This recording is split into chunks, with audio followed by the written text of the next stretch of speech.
Un enfant quittait son ventre. Ce rêve revenait sans cesse, semant la peur et l'inquiétude. Tout a commencé une nuit de pleine lune. Ariel, déjà mère de 2 enfants, sentait une présence inconnue la nuit. Elle se réveillait en sueur, le cœur battant, avec la sensation oppressante d'une perte inexpliquée. Malgré cela, elle se sentait inexplicablement attachée à ses enfants des rêves, comme s'ils étaient réels. Les anciens du village, inquiets par ces récits, commencèrent à se réunir pour discuter du phénomène. Ils se souvenaient de légendes anciennes, transmises de génération en génération, qui parlaient de mystérieuses entités venant dans la nuit pour emmener les enfants à naître, les liant ainsi à un autre monde. Ariel, déterminée à comprendre et à protéger sa famille, se tourna vers une vieille guérisseuse nommée Mère Gothel, réputée pour sa sagesse et ses connaissances en matière de rêves et de l'invisible. Mère Gothel écouta attentivement les récits d'Ariel, puis murmura « Ces rêves ne sont pas de simples cauchemars. Ils sont des messages, des avertissements. Les enfants que tu vois sont des âmes perdues, cherchant à retrouver leur chemin vers la lumière. Mais il y a quelque chose de plus sombre à l'œuvre,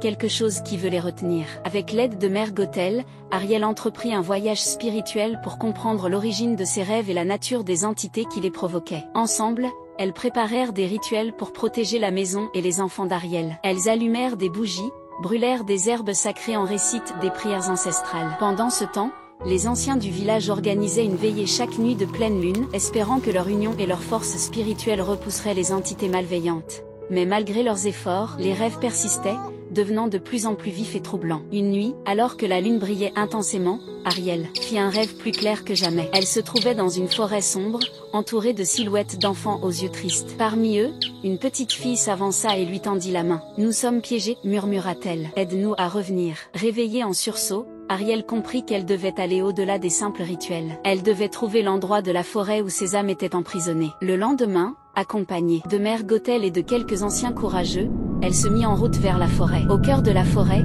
ils découvrirent un ancien hôtel, entouré de pierres gravées de symboles inconnus. Mère Gothel expliqua que cet endroit était un portail entre les mondes, un lieu où les âmes des enfants perdus étaient attirées et piégées par une force maléfique. Avec la guidance de Mère Gothel, Ariel et les anciens entreprirent un rituel complexe pour libérer les âmes. Ils chantèrent, prièrent et offraient des sacrifices symboliques. Peu à peu, les symboles sur les pierres s'illuminent et une lumière douce et apaisante enveloppa l'autel.